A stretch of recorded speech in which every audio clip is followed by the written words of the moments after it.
Hey guys, it's Red and Blue Bow Ties. I guess I'm kind of doing this video just as like a short little thing for the fact that I just finished watching Jessica Jones on Netflix. My overall reaction is this show was amazing. I mean, honestly, the show was hell of amazing. I really liked it. I like it a lot more than Daredevil, but that's just because of personal preference. But that doesn't say that Daredevil's a horrible show, because Daredevil's amazing too. But I kind of like Jessica Jones a lot more. I was able to relate to her a lot more, and I definitely loved how everything played out on the show. I'm not gonna go into talking about what happens on the show, just because of the fact I know there's a lot of people who are trying to avoid spoilers, and they're still watching the show in the process as of this weekend. But I must say, because I did read the comic book, Alias, it is very, very faithful to the comic book. Daredevil was okay when it came to being comic book faithful. I mean, the fights were there, and I mean, the characterizations for Matt, Foggy, they're all, faithful representations. But I feel like the storyline, it just kind of went a little bit here, a little bit there, and a little bit everywhere. As with Jessica Jones, it really does stay with the Alias series as a whole. I mean, I was also fortunate enough. I'm sorry, I'm readjusting my camera, so my apologies. But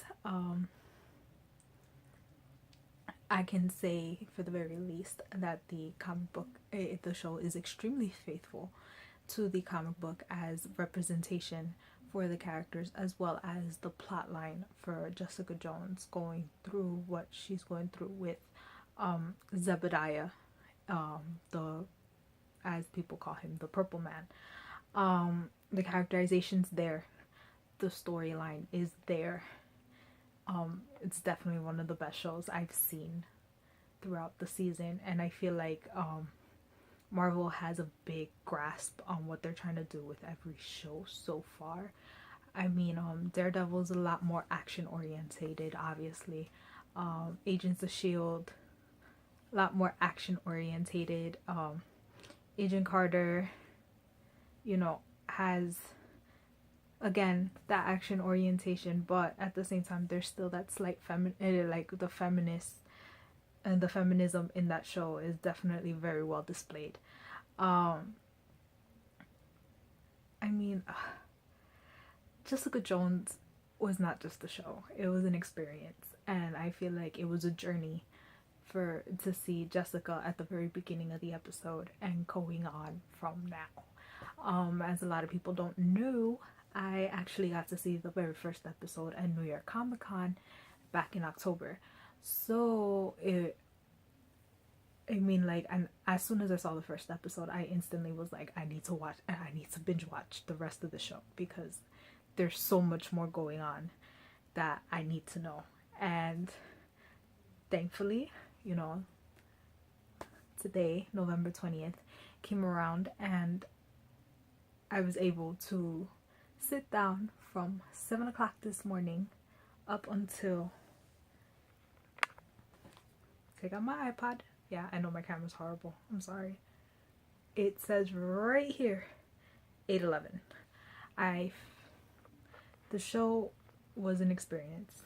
It was definitely a journey for Jessica, as well as the other characters on the show. And I am so sorry. I'm recording this on a selfie stick, and it looks like I am not looking at you guys, but I'm looking straight at the camera. Mind you, it just makes it look like I'm lazy-eyed, and I apologize for that.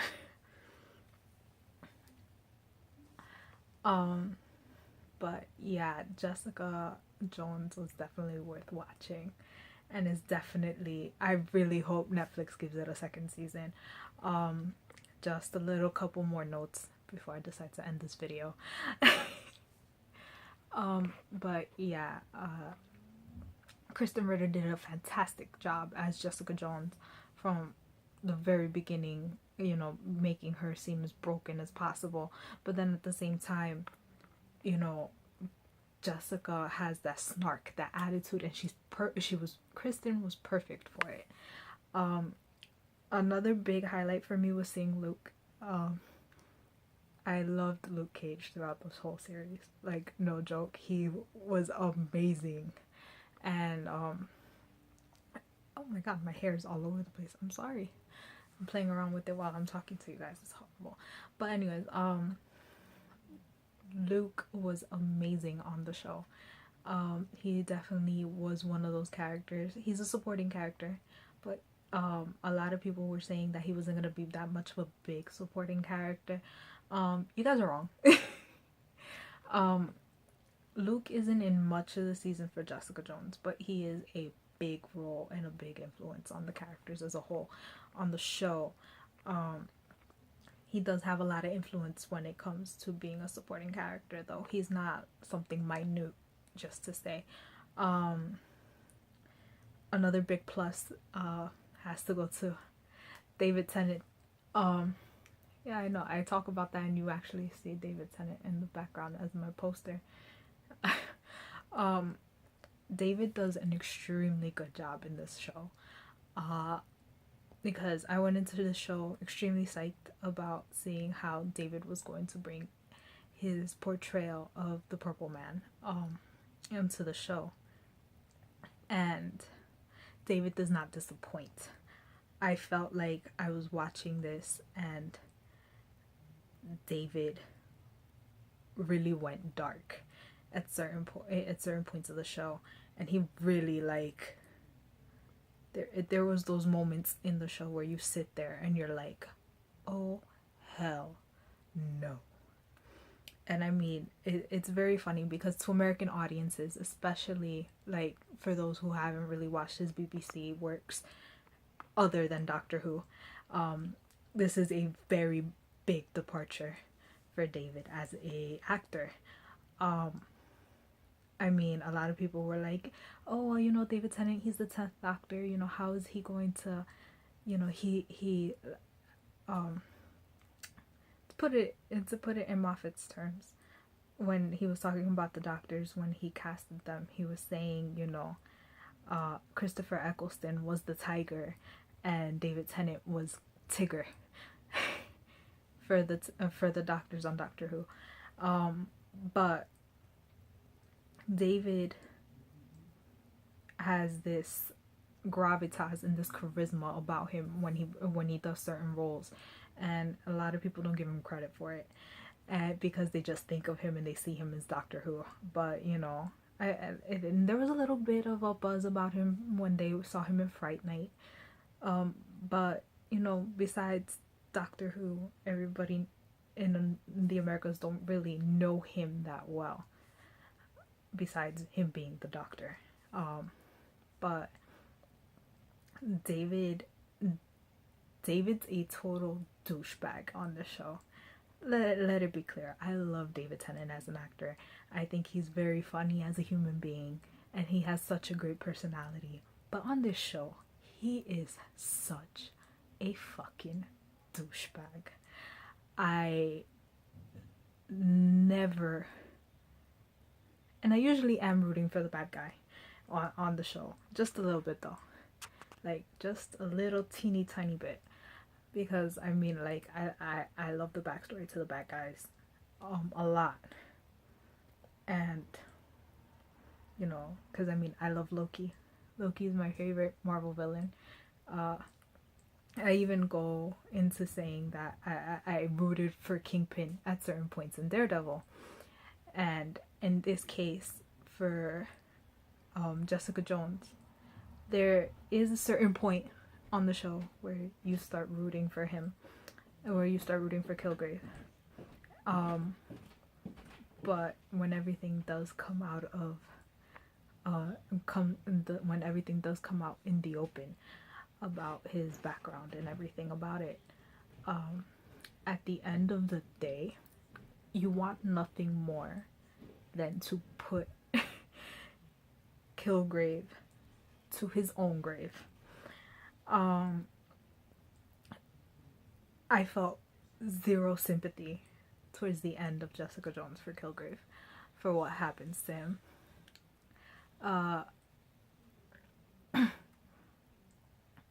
It is just, he does such a good job at being such an asshole. And I mean, I saw this coming. I told a lot of my friends, like, you know, David has played the bad guy a couple times beforehand. And I mean, prepare yourself to see something dark. The way I compared it to my friends was, I was like, he's very much, if I were to compare him to what it was in Doctor Who, it was very much like him turning into the Time Lord Victorious, but on steroids. I also mentioned about how he is what Moriarty wishes he could be at some point. And at some points during the show, he's everything Moriarty wishes to be. I also even mentioned to my friends about another show that he did way before Doctor Who called Secret Smile, where he played a character as named Brendan Block, and he had a lot of similarities to the Purple Man. And you know, David just freaking hit this out of the park. And I mean, he's one of the scene stealers. Like, you could not wait to see one of his scenes. Like, I found myself like, when is he going to show up so I can loathe him? So, I mean, it was definitely one of those moments on the show. I mean, besides that, I don't know what else to say, really. Because it really is like how I keep repeating myself. Jessica Jones was not just a show. It was a journey of a woman. And you saw her go through so much pain, and at the end of it all, her finding closure. It was beautiful. It was really, really legit beautiful, and I loved every second of it. But yeah, I mean, that's all I have to say without really saying spoilers. But I will tag this as a spoiler, like this video as spoiler, just because if people don't want to really see it, don't want to really hear or talk about the show just yet, I can understand that and I sympathize with that.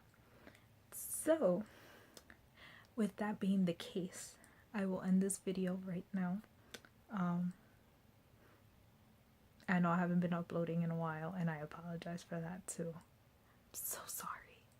Really am sorry about that. But a lot of things have been happening with myself and my personal life.